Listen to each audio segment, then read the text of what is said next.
Hello दोस्तों, मैं कुमुद। मैं यूपी पीसीएस की अधिकारी ज्योति मौर्य के बारे में थोड़ा सा आज बात करना चाहती हूँ। हालांकि ये मुद्दा बहुत ज़्यादा विवादित हो गया है, लेकिन फिर भी बहुत सारा कुछ इसमें है जो एक ही पक्ष को सिर्फ देखा जा रहा है कि ज्योति मौर्य ने धोखा दे दिया, ज्योति मौर्य ने गलत किया, अपने पति के साथ नाइंसाफ़ी की, साथ में रहना नहीं चाहती हैं क्योंकि वो एसडीएम बन गई और उनके पति एक सफाई कर्मचारी हैं। उसके अलावा ये भी बात की जा रही है कि एक पढ़ा लिखा आदमी एक बहुत ज़्यादा पढ़ा लिखा आदमी भी एक अनपढ़ पत्नी को रख सकता है, एक अनपढ़ लड़की से शादी करके उसके साथ पूरी ज़िंदगी निभा सकता है, लेकिन एक पढ़ी लिखी लड़की एक अनपढ़ आदमी के साथ कभी नहीं शादी करके रह सकती है। ब्ला ब्ला ब्ला बहुत सारी बातें हो रही हो इस मामले के बाद। और ये भी न्यूज़ आ रहा है कि यूपी में बहुत सारे पतियों ने जो अपनी पत्नियों को भेजे थे तैयारी करने के लिए पीसीएस की, वापस बुला लिए कि नहीं करना है, मुझे भी ये सब चीज़ नहीं झेलना है जो ज्योति मौर्य के पति झेल रहे हैं।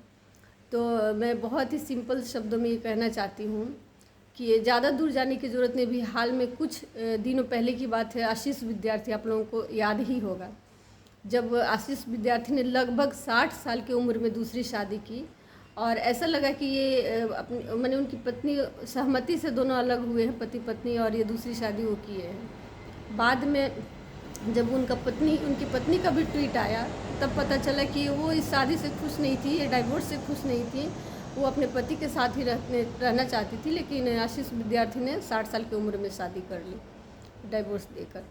तो ऐसे कितने ही मामले, मैं नाम नहीं लेना चाहूँगी, ऐसे कितने ही ब्यूरोक्रेट्स मिलेंगे जो आईएएस बनने के बाद आईएएस बनने के पहले उनकी शादी हो चुकी थी जो बाद में वो नहीं निभा सके, या आईएएस बनने के बाद भी शादी किए और पूरी दहेज लेकर शादी किए, पूरा मालामाल हो गए। बाद में कुछ दिन बाद उनको समझ में आया कि नहीं, ये तो आईएएस लड़की नहीं है और मुझे शादी आईएएस से करनी चाहिए थी, ये तो मैंने गलती कर दी, और बाद में डाइवोर्स दे दिए वाइफ की नहीं चाहते हुए भी, और फिर दूसरे जगह शादी की है। या ऐसे बहुत सारे अफेयर्स मिल जाएंगे आदमियों के, सबकी बात मैं नहीं कर रही हूँ, कुछ लोगों की बहुत सारे अफेयर्स मिल जाएंगे जो घर में पत्नी है, बाहर अफेयर चलता है, और अगर पत्नी को पता चलता है तो बोलते हैं कि ये कौन सी बड़ी बात है, तुम चुपचाप अपना काम करो, this is non your business, और बोलती बंद करवा देते हैं, ऐसे रहते हैं। और दूसरी बात की जो बोलते हैं कि एक बहुत ज़्यादा पढ़ा लिखा आदमी अनपढ़ औरत के साथ गुजारा कर लेता है, पूरी ज़िंदगी गुजार देता है,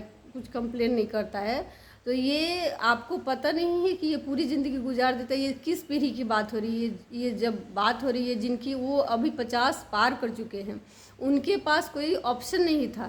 पूरे आईआईटी जो उस समय पढ़े हैं उनसे पूछिए कि पूरे आईआईटी में पढ़ते थे तो उस पूरे बैच में एक लड़की होती थी, एनआईटी में पढ़ते थे तो पूरे बैच में एक लड़की होती थी, कहीं भी जाते थे उस पूरे बैच में 1 या 2 महिलाएं होती ही नहीं थी। तो उनके पास ऑप्शन नहीं था, तब उस नहीं ऑप्शन के दौर में उन्होंने किया। आज जब उनके पास ऑप्शन है, ज़्यादातर लड़कियां पढ़ी लिखी हैं, तो वो ये चीज़ क्यों नहीं हो रही? क्यों इतनी तलाक की घटनाएं बढ़ गई हैं? दहेज लेके शादी कर लेते हैं, उसके बाद में कुछ और समझ में आता है कि नहीं, मुझे तो, मैं डॉक्टर हूँ तो डॉक्टर ही चाहिए थी, तो फिर डाइवोर्स हो जाता है। लड़की नहीं चाहती लेकिन डाइवोर्स हो जाता है, उसकी ज़िंदगी तो वहीं पर गई। क्या इस समाज, ये तथाकथित जो सो कॉल्ड प्रोग्रेसिव सोसाइटी है, उसके लड़के आते हैं, उसमें के लड़के आते हैं उन लड़कियों से शादी करने के लिए?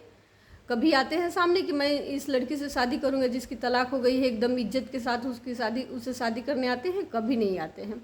और जो वही मैं बता रही हूँ कि जो पढ़ लिख लिए और जिनकी पत्नियाँ जो पहले पढ़ी लिखी नहीं थी उनके साथ वो ज़िंदगी गुजार दिए, तो उन पत्नियों से जाके आप बात करिए। मीडिया वाले या सोशल मीडिया पर जो ये चल रहा है, वो जाके उन पत्नियों से बात कीजिए जो आज 55 साल की हो गई हैं, लगभग 60 साल की हो गई होंगी, उनसे बात कीजिए तो वो बताएंगी कि उन्होंने कैसी वो ज़िंदगी गुजारी है। क्या जो ज्योति मौर्य के पति थे वो ऐसी ज़िंदगी गुजार सकते थे? एक चतुर्थ वर्गीय कर्मचारी, एक एसडीएम का पति रह के ऐसा ज़िंदगी गुजार सकता था? बिल्कुल साइलेंट, मुंह से आवाज़ नहीं निकले। उसके अलावा जो पति बोल दे वही वो पत्नी करते आई हैं पूरी ज़िंदगी। वो कभी सोची ही नहीं कि इसके अलावा मुझे कुछ सोचना है, मेरी अपनी कोई थॉट है, मेरी अपनी कोई पहचान है, कभी भी नहीं। वो सिर्फ पति में और बाद में अपने बच्चों में अपनी पहचान ढूंढते रह गए, उनको पता ही नहीं चला कि मेरी पहचान भी होनी चाहिए। तो वो ऐसी ज़िंदगी वो जी हैं, ये वो कोई बहुत प्राउड वाली ज़िंदगी नहीं जी हैं उनको, बल्कि उनको पता ही नहीं था, उनके सर पर से कभी पल्लू नहीं गिरा। और वही पति अपने अफसर दोस्तों के बीच अपनी पत्नी को कभी नहीं लेके गया, लेकिन वही पति गांव में जो अनपढ़ जो उसके दोस्त रहे हों उनके पास अपनी पत्नी को लेके गया। क्यों? क्योंकि वो पत्नी वहाँ एडजस्ट करने लायक नहीं थी, इसलिए अपने अफसर दोस्तों के बीच में अपनी अनपढ़ पत्नी को नहीं लेके गया। तो बहुत सारा कुछ वो सही है तब जाके वो रही हैं, और बहुत ज़्यादा सही है, पूरी जलालत की ज़िंदगी सही है। शायद उनके बच्चे हुए, बड़े हुए बच्चे उस चीज़ को महसूस किए तब उनकी ज़िंदगी थोड़ी ठीक हुई, लेकिन उसके पहले कभी ठीक नहीं हुई। और ऐसी कहानियों से समाज भरा पड़ा है। हर गांव में चले जाइए, इवन हर 2-3 घर के बाद चले जाइए तो आपको एक ऐसी कहानी मिल जाएगी, आज भी मिल जाएगी। जब पति का बाहर अफेयर चल रहा है, लेकिन पूरे समाज को पता है, पूरे सोसाइटी को पता है, लेकिन कोई नहीं बोलेगा, अरे वो तो मर्द है, वो कर सकता है, इसमें कौन सी बड़ी बात है। लेकिन एक महिला ने क्या कर दी कि एकदम तूफान मच गया है, पूरा बवाल मच गया है समाज में। सारी महिलाओं को जज किया जाने लगा है। क्यों किया जाने लगा है भाई? उसकी भी अपनी ज़िंदगी है। जब कोई ब्यूरोक्रेट्स करता है, कोई अभिनेता करता है, कोई क्रिकेटर करता है, कोई हाई सोसाइटी, तो ये हाई सोसाइटी के कहे जाते हैं। तब कहा जाता है कि उसकी अपनी पर्सनल लाइफ है। तो इसमें भी ज्योति मौर्य की सोची जानी चाहिए कि उसकी अपनी पर्सनल लाइफ है, उसने जो करी है, जो कर रही है, उसकी अपनी पर्सनल लाइफ है। इतनी मीडिया में उसको क्यों उछाला जा रहा है? उसकी भी अपनी लाइफ है, वो चाहती है कि रहे तो रहना है, नहीं चाहती तो नहीं रहे। औरत भी तो कितनी औरतें चाहती है कि अपने पति के साथ रहें, लेकिन पति चाहता है कि हम दूसरे से अफेयर कर रहे हैं, उसी से शादी करें, तो वो नहीं रह सीधे बोलता है कोर्ट कि नहीं। एक आदमी अगर चाह रहा है कि नहीं रहे तो नहीं रह सकता है, तो चाह के भी पत्नी नहीं रह सकती है पति के साथ, क्योंकि पति नहीं चाहता है। तो यहाँ पत्नी अगर नहीं चाहती है रहना, तो इसमें इतनी भूचाल लाने की क्या बात है? ये जो पुरुषवादी मानसिकता है वो कभी ख़त्म नहीं होगी। बस यही बात है, और बात इसमें कुछ भी नहीं है कि एक महिला होकर कैसे आखिर उसने कह दिया कि मैं नहीं रहूँगी। पति तो कह ही सकता है, पुरुष तो कह ही सकता है कि मैं नहीं रहूँगा, ये इसमें कोई बड़ी बात ही नहीं है। लेकिन एक महिला होकर उसने कैसे कह दी? उसकी कैसे हिम्मत हुई? क्या वो ऑफिसर बन गई तो उसके पंख लग गए? कभी नहीं। वो पढ़ लिख ले, चाहे कुछ भी बन जाए, वो किसी मल्टीनेशनल कंपनी की सीईओ बन जाए, या कोई बहुत बड़ी कंपनी में बहुत अच्छी एम्प्लॉय बन जाए, या फिर वो आईआईएम से पढ़ ले, आईआईटी से पढ़ ले, लेकिन उसको सोचना वही है जो समाज ने उसके लिए दायरा बना के रखा है, जो समाज ने उसके लिए मर्यादा बनाई है, उसी के अंदर रह के उसको सोचना है। आखिर ज्योति मौर्य ने ऐसे सोचने की हिम्मत कैसे की? बस इसी से प्रॉब्लम है, बाकी किसी चीज़ से प्रॉब्लम नहीं है। और यही हमारी पुरुष मानसिकता को दर्शाती है। सारे पुरुष ऐसे नहीं हैं, मैं नहीं कह रही हूँ कि सभी लोग ऐसे हैं, लेकिन ज़्यादातर कहानियों में ऐसे मिल जाएंगे। मैं एक रांची यूनिवर्सिटी की बात बता रही हूँ। रांची यूनिवर्सिटी के अंदर रांची वीमेंस कॉलेज आता है, उसकी कहानी बता रही हूँ। वो प्रोफेसर अब रिटायर भी हो गई होंगी, शायद 10 साल पहले रिटायर हो गई होंगी मेरे ख्याल से। वो उनकी शादी तय हुई थी एक लड़के से, और वो उस समय प्रोफेसर थी रांची वीमेंस कॉलेज की। उनकी शादी तय हुई तो एक लड़के से, वो लड़का रिसर्च कर रहा था किसी पेपर पर, उसको अचानक यूएस जाने का ऑफ़र मिला, और लेकिन उसके पास पैसे की प्रॉब्लम थी जिसकी वजह से वो नहीं जा रहा था। फिर वो लड़की अपने पेरेंट्स को बहुत ज़्यादा कन्विंस करके उनके लिए जो जेवर बने थे शादी में देने को, वो सारे जेवर बेच दिए। उसके अलावा वो चूँकि जॉब करती थी तो कुछ अपने दोस्तों से रुपया अरेंज करके और उस लड़के की जाने की पूरी व्यवस्था की, यूएस जाने की। वो लड़का चला गया वहाँ, वो इंतज़ार कर रही थी रांची में कि वो आएगा तो शादी होगी। उसके बाद वो वहाँ गया, रिसर्च करने लगा, फिर उसका वहाँ पर अच्छे से सेटल्ड होने लगा, धीरे धीरे सेटल्ड हो गया।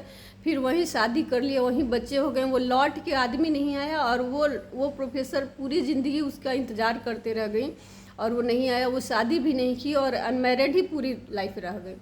तो ऐसे कहानियों से समाज भरे पड़े हैं, लेकिन इसको मीडिया क्यों नहीं दिखा रहा है? जाओ आज रांची वुमेंस कॉलेज में पता करो, ये मिलेगी कहानी जो मैं अभी बता रही हूँ आपको। ये कोई कहानी नहीं है, ये हकीकत है। ऐसे कहानियों से समाज भरे पड़े हैं। तब क्यों नहीं लड़का सामने कोई आता है कि मैं शादी करूँगा, या डाइवोर्स हो जाती है, या फिर कोरोना में बहुत सारे ऐसे केस हैं कि एक ही दिन की शादी में हस्बैंड डेथ कर गया, वाइफ बच गई, तो उसके माँ बाप बोल रहे हैं कि मैं तो बेटी की शादी कर दिया, और ससुराल वाले बोल रहे हैं कि बेटा तो एक दिन में ही डेथ कर गया, तो मैं बहू को कैसे रखूं? उन लड़कियों के लिए कितने लड़के आए सामने शादी करने को। एक हमारा ये दोगला समाज सनी लियोनी जैसी पॉर्न एक्टर को, पॉर्न फिल्मों में काम करने वाली लड़की को पूरे सर आंखों पे बिठाता है, लेकिन एक रेप पीड़ित लड़की को समाज कभी एक्सेप्ट नहीं करता है। क्यों? सिर्फ हमारी दोहरी मानसिकता के चलते। तो मानसिकता बदलने की ज़रूरत है। ज्योति मौर्य जो की हैं वो ये उनका भी पर्सनल मैटर है, इसमें भी लोगों को इतना हाय तौबा मचाने की ज़रूरत नहीं है। और बाकी जो पुरुष कर रहे हैं, जैसे उनकी पर्सनल लाइफ है, ये कह के कोई कुछ बोलता नहीं है कि हाँ ये बहुत ही उनका निजी मामला है, तो वैसे ही ये भी उनका बहुत ही ज़्यादा निजी मामला है, इतने लोगों को बोलने की ज़रूरत नहीं है।